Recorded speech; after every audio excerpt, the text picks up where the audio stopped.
नमस्कार दोस्तों, आज हम बात करेंगे हाई ब्लड प्रेशर के बारे में कि ब्लड प्रेशर क्या होता है, बीपी हाई होने के कारण क्या होते हैं, उनके लक्षण के बारे में बात करेंगे और बीपी के रेंज के बारे में बात करेंगे और बीपी में हम कौन-कौन सी मेडिसिन दे सकते हैं ब्लड प्रेशर में अर्थात बीपी हम कौन-कौन सी मेडिसिन दे सकते हैं। ये सब दवा आपके नॉलेज के लिए बताया जा रहा है। आप बिना डॉक्टर के सलाह की कोई भी दवा यूज़ ना करें। चलिए बात करते हैं ब्लड प्रेशर क्या होता है।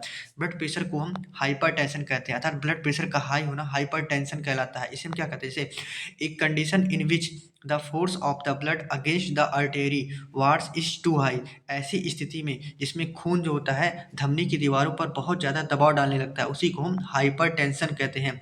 हाइपरटेंशन का नॉर्मल रेंज जो होता है 120 से 80 तक होता है, जिसे हम systolic by diastolic blood pressure कहते हैं।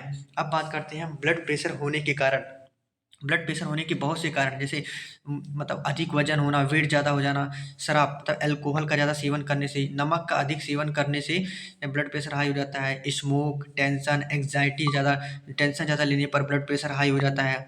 अब बात करते हैं हम ब्लड प्रेशर के लक्षण क्या हैं, जैसे हमेशा सिर दर्द होना, थकान महसूस होना, सीने में दर्द जैसा महसूस होना, सांस लेने में तकलीफ होना, दिल में अनियमित धड़कन होना, नज़र कमज़ोर होना, पैरों में सूजन जैसी समस्याएं हो सकती हैं। 30 की उम्र के बाद हर साल हमें अपनी बीपी की ज़रूर चेक करवाते रहना चाहिए। अगर कोई पेशेंट बीपी का मरीज़ हो तो उसे अपने बीपी को हमेशा चेक करते रहना चाहिए। अब बात करते हैं हम ब्लड प्रेशर की रेंज के बारे में, जिसमें नॉर्मल रेंज होता है 120 से 80 तक होता है। अगर ये थोड़ा-सा बढ़ जाए तो 120 से 129 mmHg तक हो सकता है। अगर हाई ब्लड प्रेशर ज़्यादा बढ़ जाए तो फर्स्ट स्टेज मतलब जैसे 130 से 139 या 80 से 89 तक हो सकता है और सेकंड स्टेज में यह बढ़कर 140 से 90 तक हो जाता है। अगर ये ज़्यादा ब्लड प्रेशर हाई हो जाए, जैसे 180 से 120 हो जाए, तो आप अपने डॉक्टर से तुरंत संपर्क करें, क्योंकि ये हाइपरटेंशन जो ब्लड प्रेशर हाई हो जाता है तो ये बहुत ही खतरनाक डिजीज़ हो सकता है। अब बात करते हैं हम हाई ब्लड प्रेशर में यूज़ होने वाली सभी मेडिसिन के बारे में, उनके टाइप्स के बारे में बात करेंगे कि कौन-कौन से मेडिसिन किस टाइप में आते हैं, इसके बारे में बात करेंगे। चलिए बात करते हैं हम पहले एंजियोटेंसिन कन्वर्टिंग एंजाइम, जिसे हम एसी इन्हिबिटर कहते हैं। इसमें यूज़ होने वाले सभी ड्रग के बारे में बात करेंगे। ये एसी इन्हिबिटर जो होते हैं ये हार्ट पर तनाव कम करते हैं और ब्लड वेसल को आराम देते हैं, जिससे रक्त वाहिकाएँ चौड़ी हो जाती हैं और हृदय के लिए आपके शरीर में रक्त पंप करना आसान बनता है, जिससे ब्लड प्रेशर कम हो जाता है, जिसके कारण हार्ट अटैक, स्ट्रोक या किडनी जैसी संबंधित समस्याओं का जोखिम कम हो जाता है। जिसमें इसी इन्हिबिटर में कौन-कौन से ड्रग आते हैं, जैसे इनलप्रिल हो गया, रैमीप्रिल हो गया, कैप्टोप्रिल हो गया, लिंसोप्रिल हो गया।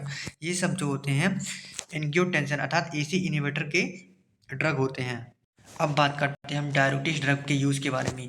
ये यह एक डायबिटीज दवा होती हैं जिसे हाइपरटेंशन के इलाज में इस्तेमाल किया जाता है, जो मूत्र के आउटपुट को बढ़ाकर ब्लड प्रेशर को कम करता है और आपके ब्लड प्रेशर पे नियंत्रण करता है।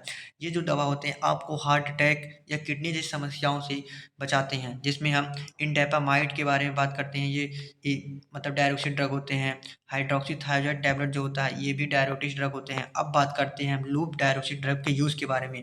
लूप डायट ड्रग का इस्तेमाल एडिमा अर्थात ब्लड प्रेशर जब हाई हो जाता है तब इस्तेमाल करते हैं।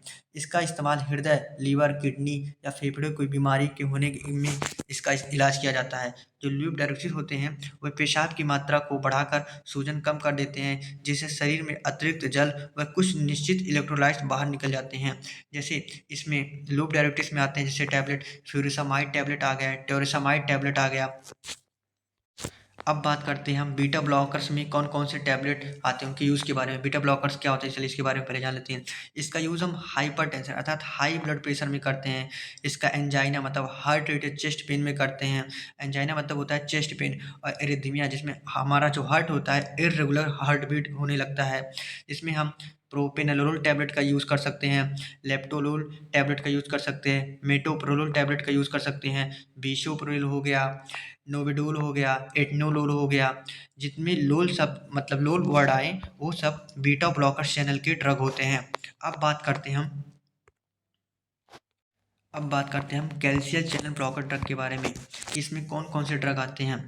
कैल्शियम चैनल ब्लॉकर जो होता है इसका इस्तेमाल हम हाई ब्लड प्रेशर में करते हैं, एंजाइना अर्थात सीने में दर्द जैसी समस्या हो तो उसमें करते हैं।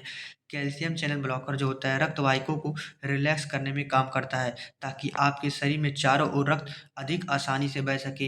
यह रक्त जो होता है शरीर पर प्रेशर ना डाले, यह आपके ब्लड प्रेशर को कम करता है और आपके भविष्य में होने वाले हार्ट अटैक या किडनी जैसी समस्याओं से बचाता है।